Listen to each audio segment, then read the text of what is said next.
Rádio Rio de Janeiro, a emissora da fraternidade, passa a apresentar Luz na Penumbra, programa que leva ao seu coração a mensagem da doutrina espírita.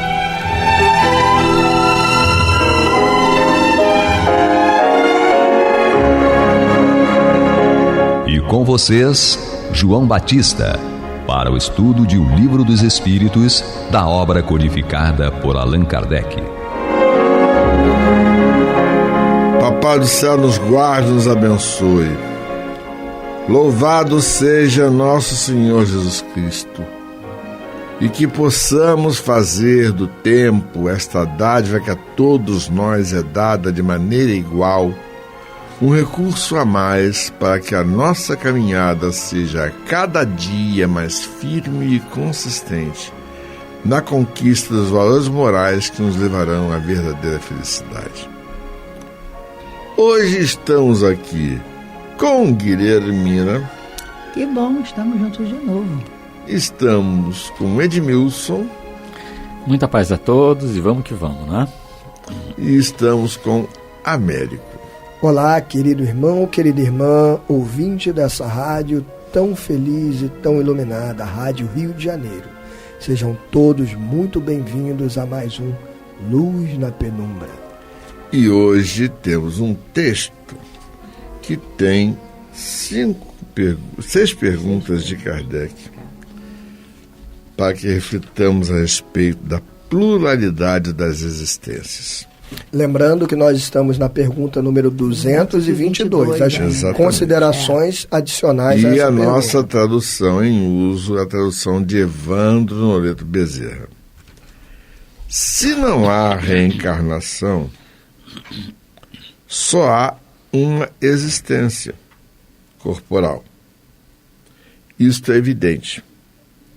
Se a nossa atual existência corpórea é única, a alma de cada homem foi criada por ocasião do seu nascimento, a menos que se admita a anterioridade da alma, caso em que caberia perguntar o que era ela antes do nascimento e se o estado em que se achava não constituía uma existência sob uma forma qualquer. Não há meio termo. Ou a alma existia, ou não existia antes do corpo. Se existia, qual a sua situação? Tinha ou não consciência de si mesma? Se não tinha, era mais ou menos como se não existisse. Se tinha individualidade, era progressiva ou estacionária. Em ambos os casos, a que grau chegaram no corpo?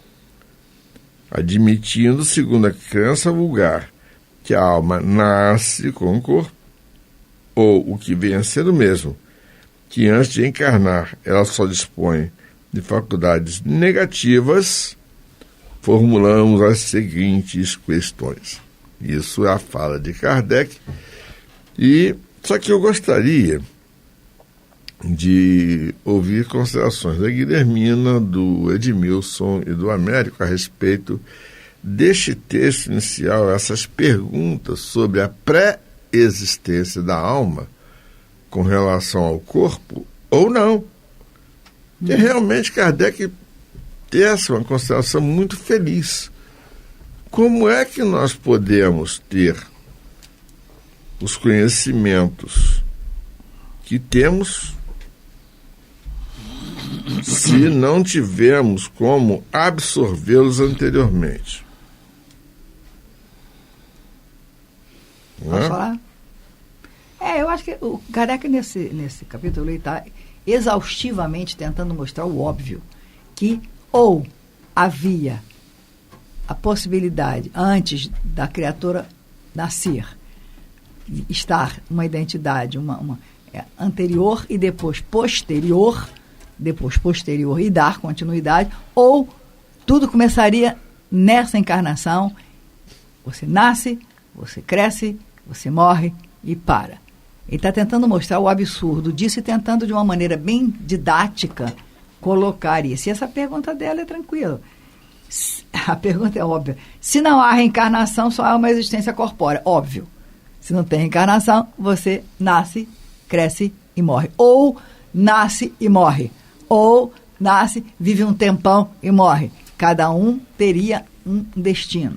E a gente vai entendendo, né, que a gente vai destruindo a ideia de Deus. Exatamente. A partir daí, você começa, que Deus é esse? Que pergunta que aquela criança que nasceu de uma família muito pobre, a família sempre trabalhou, sempre procurou, sempre viveu mal, parará, ele nasce e morre. Aí o outro que nasce em berço de ouro, que tem tudo, tem um pré-natal maravilhoso, tarará, tarará, ele nasce e continua e vai ser uma pessoa X. Por que a diferença? Por que as identidades diferentes?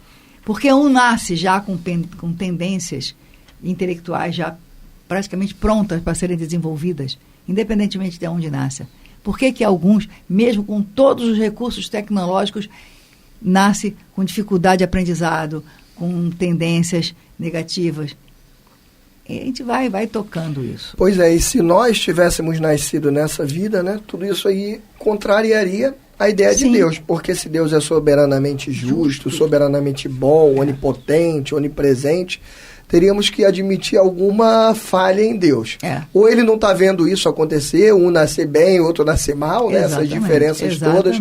Uma criança nascer num corpo saudável, enquanto outra nasce num corpo, às vezes, que não tem condições nem de chegar à adolescência, que é um corpo completamente comprometido sob o ponto de vista da saúde física. Então, ou Deus não é bom porque permite que isso aconteça, ou Deus não é justo porque deixou todo mundo começar, mas cada um começa de um jeito, ou está acontecendo alguma coisa que Deus não veja, então ele não é soberano. A gente acaba destruindo de alguma forma alguma das características de Deus, né? Isso, o conceito, a perfeição, né? Como Edmilson falou no programa anterior, a gente não consegue compreender totalmente Deus, mas a gente compreende, estuda cada uma dessas características de Deus. E aí uma delas estaria sendo jogada por água abaixo se todos nós nascêssemos agora, né? Não teria nenhum motivo para essas diferenças tão grandes no momento do nascimento. Há crianças que nascem numa família boa e outras crianças aqui no Rio de Janeiro nós temos, que nascem lá na passarela do crack, nascem no meio daquela confusão toda ali, muitas delas sem condição nem de sobreviver. Então, por que Deus permite isso, se tudo tivesse começado agora? Só há uma explicação, né? Essa não é a primeira vida que nós vivemos. E de acordo com aquilo que a gente fez em outras vidas, a gente nasce numa determinada situação. É isso. E aí, essas duas pessoas, tá, evoluem uma para um lado, a outra completamente para outro, com uma carga, se torna um indivíduo totalmente identificado com as leis divinas, e o outro ridiculariza essas leis. E, ao mesmo tempo, a gente vai e encontra indivíduos que chegam para você assim, aquele que nasceu dentro de uma família toda estruturada, ética, com valores. O sujeito tem problemas realmente. A família administra. E você ouve o sujeito dizer assim: olha, se não fosse a família onde eu nasci, eu tinha me tornado um facínora. Por quê? Não, eu sei quais são os meus problemas. Meu comportamento é... A pessoa reconhece aquelas seus extremamente reprovável. O que tem dentro. Mas o que o meu pai, a minha mãe, os meus irmãos me deram de exemplo... Me segura. E aí você vai no capítulo 14 do Evangelho segundo o Espiritismo e encontra isso ali, no honrar pai e mãe. No finalzinho. Mostrando que realmente, sem a reencarnação, isso seria impossível. Edmilson. A gente tem conversado aqui, né, falando sobre a questão do inato, daquilo que a gente já nasce com determinadas inclinações, a gente está falando das dificuldades sociais, né? Ou seja, por que umas pessoas nascem num lar completamente pronto, financeira, psicológica, emocional e moralmente tudo estruturado, e aquela criança que nasce nesse lar apresenta uma tendência para o mal. E pessoas que nascem em locais completamente transtornados apresentam um comportamento moralmente falando elevado, não é? E a questão não é só essa também, né? Dentro dessa questão e de tudo aquilo que está sendo lido, as afinidades. A afinidade, ela é também uma prova da reencarnação. Sim. Como é que se explicaria pessoas que nunca se viram, que não se conhecem e que apresentam um carinho imenso por aquela pessoa que não tem vínculo familiar, ou ocorre também o contrário, pessoas que consanguinamente vivem do mesmo lar, são irmãos, são parentes consanguíneos, e que apresentam uma ojeriza, uma repugnância um pelo outro, e às vezes até um ódio inexplicável. Qual a explicação para essas afinidades e essas diferenças de afinidades? É isso. Se nós não tivéssemos tido, né, nunca uma convivência com aquelas pessoas, não aconteceria isso, né? Você já passou por isso, querido irmão, querida irmã? Você chegar perto de alguém e falar assim, puxa, primeira vez que eu vi essa pessoa, mas parece que a gente já se conhece há tanto tempo. Ou ao contrário. Ao contrário. Meu santo não vai, bateu com fulano. Não bateu com o dele, é a frase comum. Se segura aí no seu sofá, onde você estiver, no seu carro. Olha que essa é a primeira de 6 perguntas, viu? De onde vem a aptidão extranormal de algumas crianças de tenra idade para esta arte ou aquela ciência, enquanto outras se conservam inferiores ou medíocres durante a vida inteira? Guilhermina vai responder depois da nossa vinheta. Depois da nossa vinheta.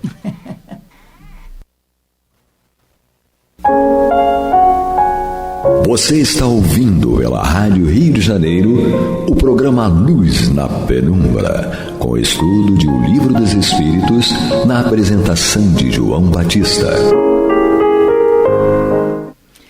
A explicação desse fenômeno, que não é tão incomum assim, nem todo mundo é gênio, mas existem crianças que têm aptidões extranormais mesmo, sobre arte, sobre ciência, sobre uma série de outras atividades, que a criança se destaca na escola, se destaca na família, se destaca, e é muito comum, infelizmente, quando se destaca na família e a família acha isso negativo, e pode inclusive até, muitas aspas, rotular como psiquiátrico, porque ele é diferente, porque ele não tem a ver. Então, é óbvio que isso já traz, aquele espírito já traz essas características, tanto de uma aptidão acima do normal sobre determinadas atividades, assim como sobre ciência, sobre arte, sobre comportamento. E veio naquela família, também não foi por acaso. Veio naquela família por necessidade de todos. Por experiências anteriores, aquela criança precisava vir naquela família para que aquela família faça o ambiente necessário.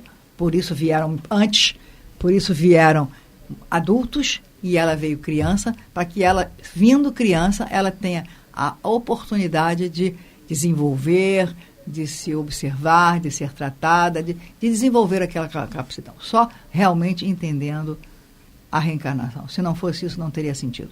Deus não seria justo. Então, diga. Lembrando uma questão, um conceito espírita, né, que não está dentro exatamente desse nosso tema, porque Kardec está usando essas questões para nos mostrar a impossibilidade de não existir a reencarnação. Exato. Que obrigatoriamente tem que existir a reencarnação, senão a gente não tem explicação para nada disso. Mas lembrando só que todas essas nossas características, né, essas nossas aptidões, elas ficam gravadas no que a gente chama de perispírito. Então, nós temos um corpo material, que é esse que a gente toca, sente, e nós temos um corpo perispiritual, que é o corpo que o nosso espírito se utiliza para poder seguir quando nós passamos pelo fenômeno da morte, né, que a gente chama de desencarnação. Então, quando a gente desencarna, fica aqui o nosso corpo material e segue o nosso perispírito. E todas essas nossas aptidões, elas ficam gravadas no nosso perispírito, nossas considerações, inclusive aqueles males, querido irmão, querida irmã, que a gente conduz ao nosso corpo físico, que a gente, às vezes, por conta dos nossos vícios, dos nossos desregramentos, nós vamos destruindo o corpo físico. Isso não fica só para essa existência. Isso fica gravado também no perispírito. E numa próxima encarnação nós vamos fazer o quê? Vamos ter que sofrer as dificuldades daquilo que nós impregnamos no nosso corpo físico e nosso perispírito. Exatamente.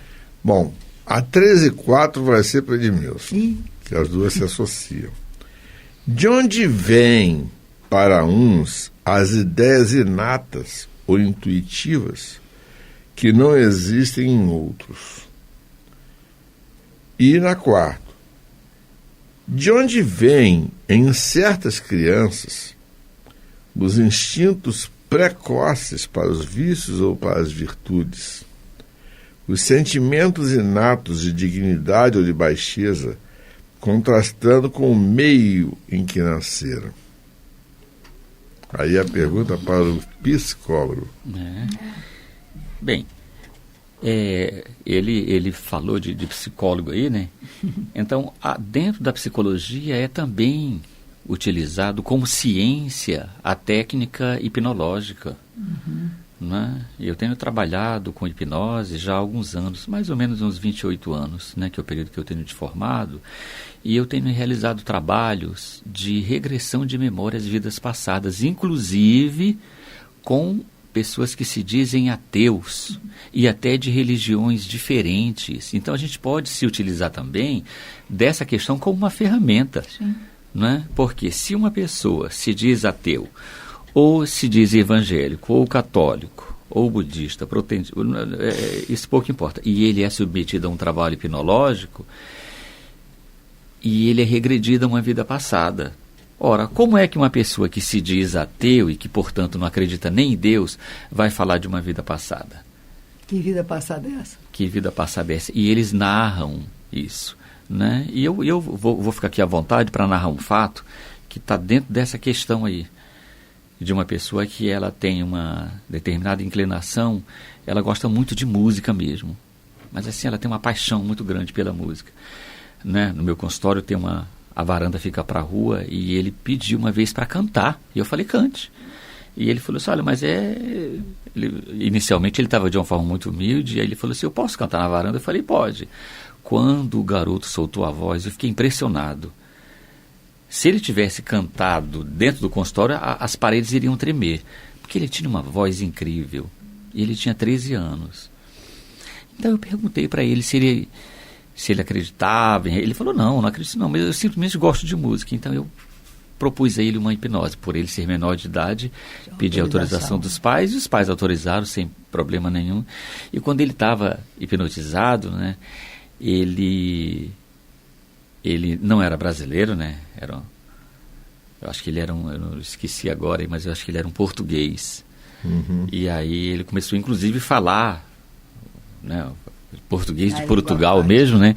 E ele narrou que ele era um músico e que ele gostava muito de cantar. E aí ele, sob transe de hipnose, ele cantava, né? Então, quando ele renasceu, ele trouxe essa inclinação para a música, para o canto, no caso. Ele já tem essa identificação. Eu tenho um filho de 11 anos que ele adora matemática. Ele gosta de matemática, é natural para ele fazer contas. Ele é natural para ele. Admiro muito. Eu também admiro. Eu não tenho nenhuma vocação para as ciências exatas. Também. Ciência exata para mim. E ele gosta de fazer contas. Eu já gosto da área de humanas. Não é? Então, de onde nós trazemos Exato. essas questões inatas. É. Não é? Dia virá que nós vamos descobrir que a matemática se encontra até nas ciências humanas. Sim. Quando Edmilson narra para nós isso, né, ele mostra de uma maneira inequívoca a reencarnação, porque não há como alguém que nunca tenha acreditado, estudado isso aqui, falar de uma outra vida, narrar uma outra vida com essa riqueza de detalhes. A gente tem que acreditar em duas coisas. Ou essa pessoa é um superdotado que precisa fazer filme, precisa ser um roteirista. Porque ele é um superdotado que consegue criar todo aquele ambiente, criar tudo aquilo ali, criar uma vida, né? Criar esse personagem, ou de fato existe. Então, assim, não acreditando nessa superdotação, sendo uma pessoa normal, é óbvio que ele está ali relatando uma vida anterior dele. Então, por que certos homens, independentemente da educação, são mais adiantados do que outros? Eu posso dizer o seguinte, está óbvio, depende do espírito que está encarnado naquele corpo. Claro. Basicamente. E lembrando aqui, né, João, que quando a gente fala de educação e adiantado, a gente tem que sempre separar. Nós temos duas características no ser humano. Temos a evolução moral e a evolução intelectual, que nem sempre caminham juntos. Então é bem comum a gente enxergar, observar pessoas extremamente evoluídas sob o ponto de vista intelectual, que são muito moralmente inferiores. Isso é um perigo. E até perversas. Isso é um perigo, porque aquela capacidade intelectual dá um amplo espectro de ação para a pessoa, e não tendo a moralidade para freá-lo, ele é capaz de coisas terríveis. Exato. Né? A última pergunta: por que há selvagens e homens civilizados? Se tomardes uma criança ou tentote recém-nascida e educada nos nossos melhores liceus, fareis dela algum dia um Laplace ou um Newton? É o tipo da pergunta que é uma tremenda casca de banana. Sim. Porque Laplace ou Newton, independente de onde tivessem saído, teriam sua genialidade. Sim. Não tem jeito. Independe. Na verdade, essa pergunta já foi respondida anteriormente, né? Exato. Pelas questões que o Edmilson Exatamente. Agora, ela se encontra exatamente a tudo que a gente falou criança, até agora. tentote, se for um espírito com características de outra civilização já prévia, poderá desenvolver um nível intelectual semelhante àquele de onde foi educado. Perguntamos, o mais importante, que aqui, aí no caso, eu acho que nós podemos encerrar com esse texto. Qual a filosofia ou a teosofia capaz de resolver esses problemas? É fora de dúvida que ou as almas são iguais ao nascerem, ou são desiguais. Se são iguais, por que essas aptidões são diversas? Dir-se-á que isso depende do organismo. Mas então estaremos diante da mais monstruosa e imoral das doutrinas. O homem seria simples máquina, joguete da matéria. Deixaria de ter a responsabilidade de seus atos, já que poderia atribuir tudo às suas imperfeições físicas. Se as almas são desiguais, que Deus as criou assim. Nesse caso, porque essa superioridade inata concedida a alguns, esta parcialidade estaria conforme a justiça de Deus e o amor que ele consagra igualmente a todas as criaturas? E aí você fica realmente com o seu raciocínio confuso se você se basear apenas em uma única existência. Aí você se lembra que realmente não dá para pensar de outra maneira. A reencarnação, a pluralidade das existências é um fato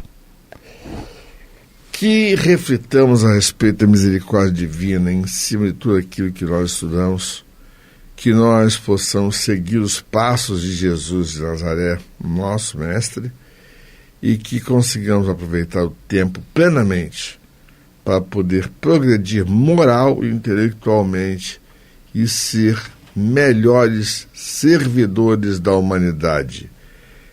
Lembrando sempre, está no Evangelho de Jesus, aquele que quiser ser o maior de todos, seja aquele que mais serve.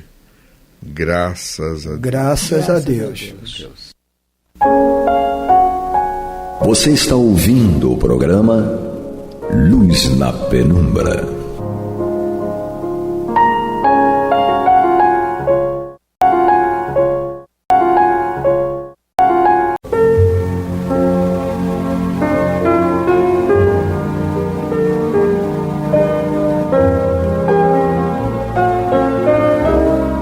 A Rádio Rio de Janeiro está levando ao seu lar e ao seu coração a mensagem consoladora da doutrina espírita, através do programa Luz na Penumbra.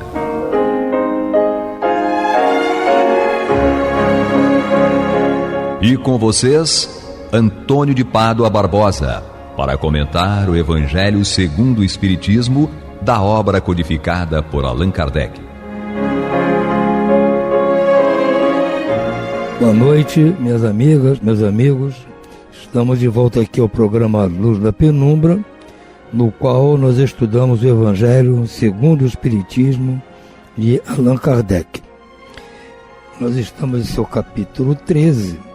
Não saiba a vossa mão esquerda o que dê a vossa mão direita. E vamos iniciar com algumas passagens dos Evangelhos trazidas por Allan Kardec. Na primeira diz o seguinte: palavras de Jesus: tende cuidado em não praticar as boas obras diante dos homens, para serem vistas, pois do contrário não recebereis recompensa de vosso Pai que está nos céus. Assim, quando derdes esmola, não façais tocar a trombeta diante de vós, como fazem os hipócritas nas sinagogas e nas ruas, para serem louvados pelos homens. Digo-vos em verdade que eles já receberam sua recompensa. Quando derdes esmola, não saiba a vossa mão esquerda o que faz a vossa mão direita, a fim de que a esmola fique em segredo, e vosso Pai, que vê o que se passa em segredo, vos recompensará. Mateus capítulo 6, versículos 1 a 4. Segunda passagem. Tendo Jesus descido do monte, grande multidão o seguiu. Ao mesmo tempo, um leproso veio ao seu encontro e o adorou, dizendo: Senhor, se quiseres, poderás curar-me. Jesus, estendendo a mão, o tocou e disse: Quero, fica curado. No mesmo instante, desapareceu a lepra. Disse-lhe então Jesus: abstente de falar disto a quem quer que seja, mas vai mostrar-te aos sacerdotes e oferece o dom prescrito por Moisés, a fim de que vos sirva de prova. Mateus capítulo 8, itens 1 a 4. Comentário de Allan Kardec nos diz o seguinte: em fazer o bem sem ostentação há grande mérito. Ainda mais meritório ocultar a mão que dá. Constitui marca incontestável de grande superioridade moral, porquanto, para encarar as coisas de mais alto do que faz o vulgo, mister se torna abstrair da vida presente e identificar-se com a vida futura. Numa palavra, colocar-se acima da humanidade para renunciar à satisfação que advém do testemunho dos homens e esperar a aprovação de Deus. Aquele que prefere ao de Deus o sufrágio dos homens, prova que mais fé deposita nestes do que na divindade, e que mais valor dá à vida presente do que à futura. Se diz o contrário, procede como se não cresce no que diz. Quantos há que só dão na esperança de que o que recebe irá bradar por toda a parte o benefício recebido? Quantos os que de público dão grandes somas e que, entre tantas ocultas, não dariam uma só moeda? Foi por isso que Jesus declarou: os que fazem o bem ostentosamente já receberam sua recompensa. Com efeito, aquele que procura a sua própria glorificação na terra, pelo bem que pratica, já pagou a si mesmo. Deus nada lhe deve, só lhe resta receber a punição do seu orgulho. Não saber a mão esquerda o que dá a mão direita é uma imagem que caracteriza admiravelmente a beneficência modesta.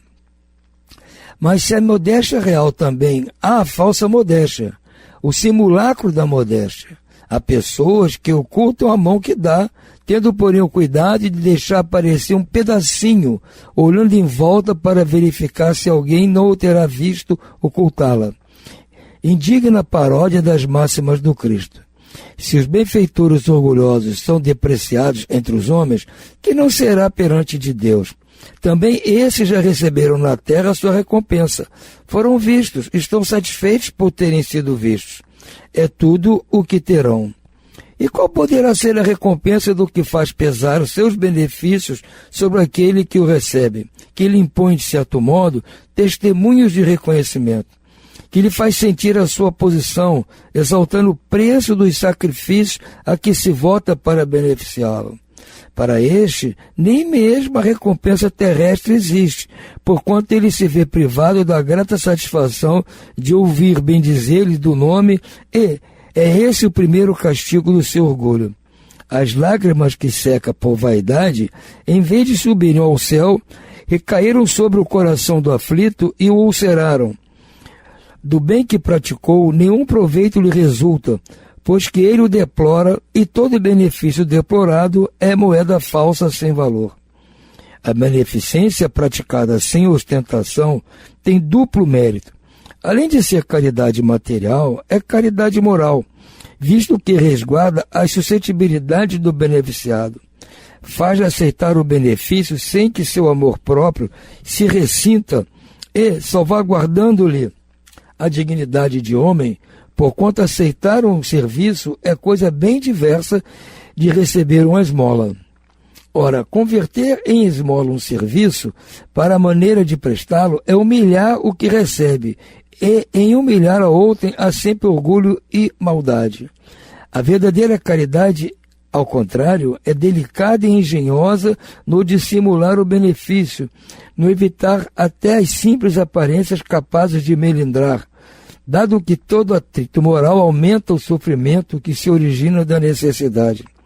Ela sabe encontrar palavras brandas e afáveis que colocam o beneficiado à vontade em presença do benfeitor, ao passo que a caridade orgulhosa o esmaga.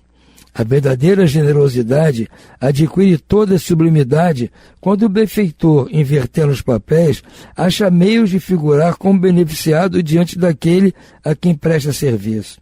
Eis o que significam estas palavras: não saiba a vossa mão esquerda o que dá à direita. Bem, nós temos aqui essas passagens de Jesus e mais o comentário de Allan Kardec, falando da maneira de nós praticarmos a caridade moral e como isso se relaciona com a caridade material.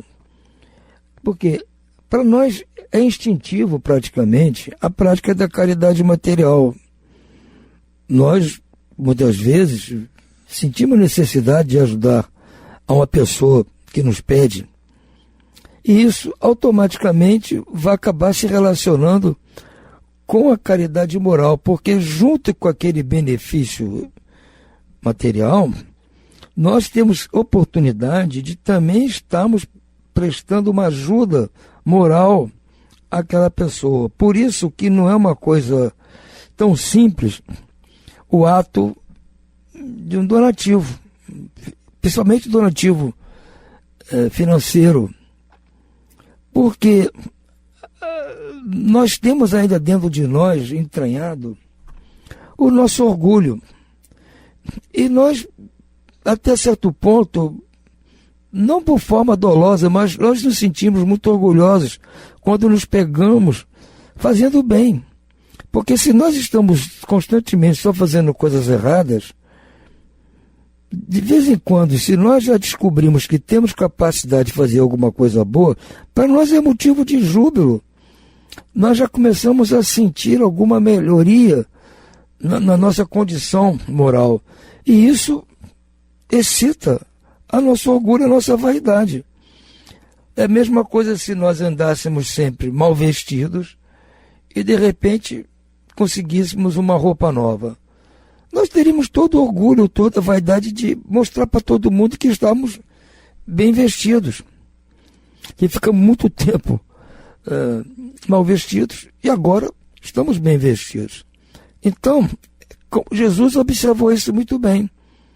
Porque a tendência do povo hebreu, do povo judeu, é praticar a caridade. Até hoje eles têm esse costume entre eles, de se ajudarem mutuamente.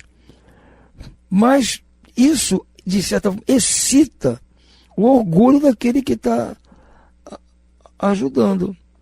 E isso, se não for controlado, pode se transformar numa situação contrária àquela pessoa que está ajudando. Em vez daquele benefício que você proporcionou à pessoa necessitada, transformar-se para você num benefício moral que vai ser reconhecido perante a divindade, perante a espiritualidade, proporcionando a você coisas boas no futuro, já que você está praticando o bem, e do bem só pode resultar coisa boa. Você estraga tudo, muitas vezes, pelo seu próprio orgulho, porque você faz questão de que, ao usar aquela roupa nova, ou seja, ao praticar um bem, todos tomem conhecimento, todos vejam. Ou seja, você quer ser motivo de aplauso, quer tapinha nas costas dados por todo mundo, quer aparecer. E isso é uma tendência ainda muito natural nossa, contra a qual nós temos que lutar. São daquelas imperfeições que Kardec diz que os espíritas verdadeiros precisam lutar, contra a qual os espíritas verdadeiros precisam lutar. São as nossas más inclinações. E o orgulho e a vaidade se encontram nesse mesmo ramo. Então, Jesus faz essa máxima, com essa frase histórica: não saiba a vossa mão esquerda o que dê a vossa mão direita, para mostrar que nem as nossas próprias mãos têm que saber uma o que a outra está fazendo nesse sentido da caridade, do auxílio a outra pessoa. Então, se nossas próprias mãos não têm que saber, as outras pessoas também não. A caridade tem que ser silenciosa, tem que ser discreta, tem que ser calma. Então, nós temos que lutar contra isso, porque viram uma coisa contra nós mesmos. Então, é o que Jesus nos propõe aqui. Sejamos discretos ao praticar a caridade, porque se nós nos sentimos felizes, buscarmos o aplauso, a concordância, os elogios do mundo ou das pessoas que estão ali, já atingimos o nosso objetivo. Era esse o benefício que queríamos em troca daquilo que estávamos fazendo, era o retorno pelo aquele ato de caridade, que já conseguimos. Então, encerrou ali o processo. Não vamos esperar a recompensa divina. E, além disso, nós vamos esperar, sim, da divindade um castigo pelo nosso orgulho. Então, nós realmente temos que simplificar ao máximo, tornar o mais discreto possível esse ato de caridade. E para isso, nós temos que exercitar muito a nossa inteligência, a nossa capacidade de agirmos discretamente. Porque não podemos ferir a suscetibilidade da outra pessoa, porque ela, como nós, também tem seu orgulho, sua vaidade. Não é porque está necessitando que perdeu o seu orgulho, perdeu a sua vaidade, transformou-se no maior dos humildes. Não, ele é um ser humano igual a nós. Então tem constrangimento de receber ajuda. Gostaria que isso fosse feito da forma mais discreta possível. Não quer que os outros fiquem sabendo da sua necessidade. Então nós não podemos contribuir para deixá-lo numa situação ruim. Então temos que ser criativos, inteligentes o bastante para praticar este benefício. Eu costumo sempre dizer, praticar o bem não é uma coisa fácil, é uma coisa difícil, requer muita sabedoria, muita inteligência, muito coração. Porque se fosse fácil, gente, nós já estaríamos fazendo isso desde que o mundo existe. Não estaríamos hoje nessa situação aí que se encontra a nossa humanidade. Não estaríamos nessa situação complicada, porque já estaríamos praticando bem o tempo todo. E não fazemos porque é difícil. E quando fazemos mais visando atender o nosso orgulho do que propriamente ajudar aquele que está necessitando. É para isso que Jesus nos chama a atenção. Nós temos a inteligência para dissimular a prática da caridade, ou seja, vamos fazer com total discrição, porque Jesus pediu para que a mão esquerda não saiba o que faz a vossa mão direita. Mas eu faço e deixo assim uma pontinha à mostra para que seja vista. Então, temos tentativa de combater o orgulho, mas ainda somos capazes de engendrar alguma coisa que permita, eventualmente, aquilo ser divulgado. E isso realmente não é o correto para nós, mas se formos pensar bem, não está contribuindo em nada para o nosso processo evolutivo. Nós podemos eventualmente resolver um problema material de alguém, mas estamos causando um problema moral para nós.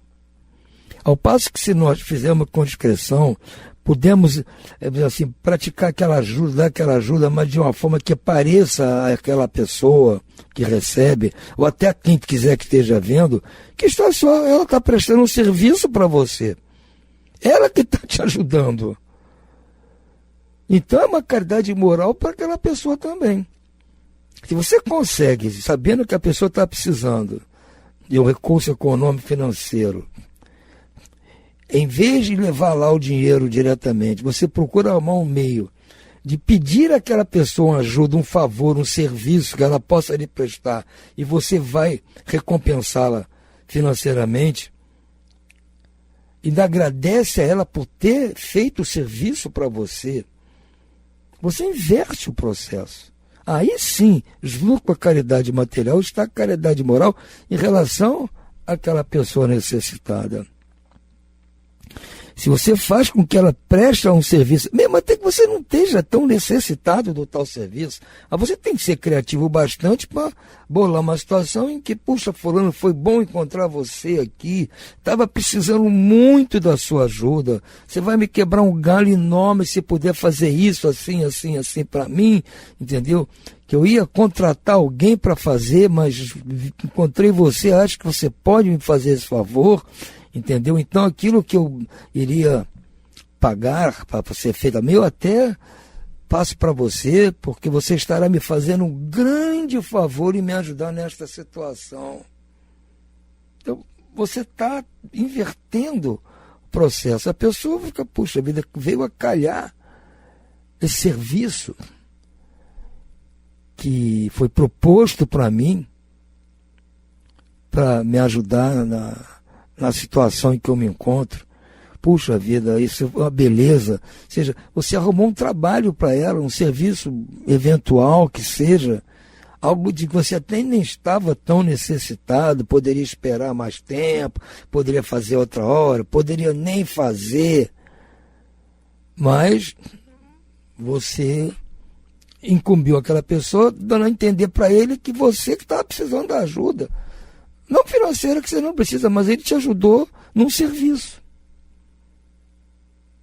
Entende? Eu conheço muita gente que já recebeu esse tipo de ajuda.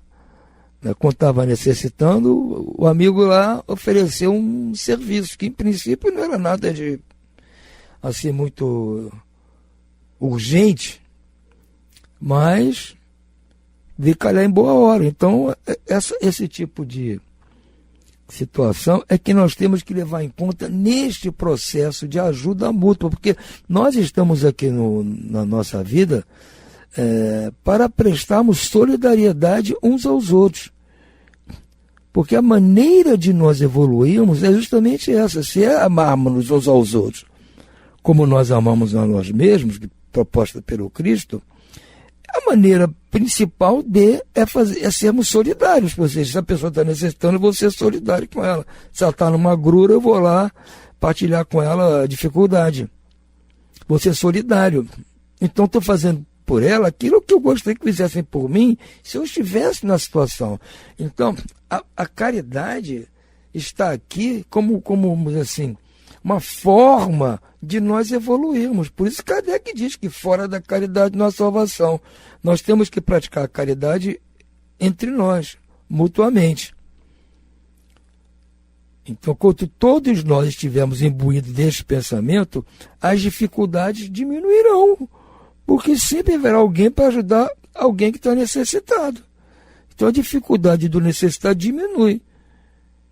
Então, começará a haver o equilíbrio entre nós. As pessoas vão estar vivendo de uma forma mais equilibrada, mais comum a todos. Não haverá aquele que tem muito e aquele que tem pouco. Haverá uma média. Sempre haverá uma diferença, um pouquinho mais, um pouquinho menos, mas não gritante como é hoje em dia.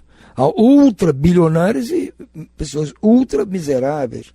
A tendência será diminuir se todos nós formos solidários. Até nas outras coisas que não são materiais, a convivência na solidariedade e na dor do outro vai diminuir a dor em si. Nós vamos partilhar isso. Nós vamos praticar empatia, vamos dividir com o outro a sua dor, ajudá-lo na caminhada. Então isso fará com que nós todos vivamos num planeta mais justo, que é a ideia nossa, não é? Aqui não é emissora da fraternidade, porque nós temos que praticar a fraternidade. Um dia toda a humanidade vai ser um conjunto de fraternos, de irmãos. Então, entre irmãos, a ajuda mútua. Ninguém vai deixar o irmão sozinho na estrada, ficar para trás, voltar para ajudar. Essa é a ideia. Falta muito, com certeza, mas nós temos que começar, né, gente? Não vamos esperar que os outros comecem primeiro que a gente, nem vamos deixar para a próxima vida. Vamos começar a praticar a fraternidade, a solidariedade e a caridade uns com os outros. Por hora, vamos ficando por aqui. Uma boa noite a todos e muita paz.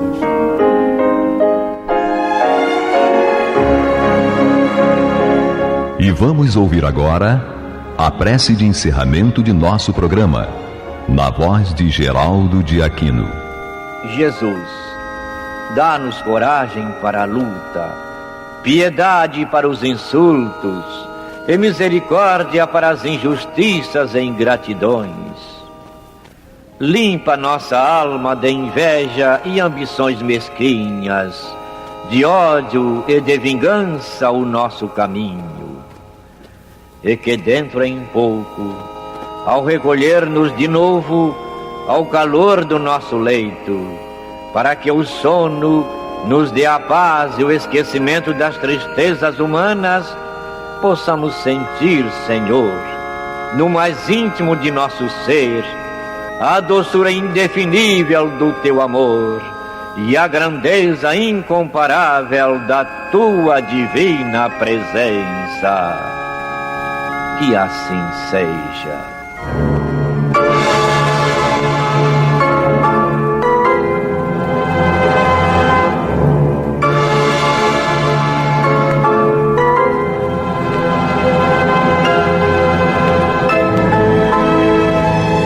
Acabamos de apresentar o programa Luz na Penumbra, que voltará a ser apresentado amanhã às 21 horas nesta emissora.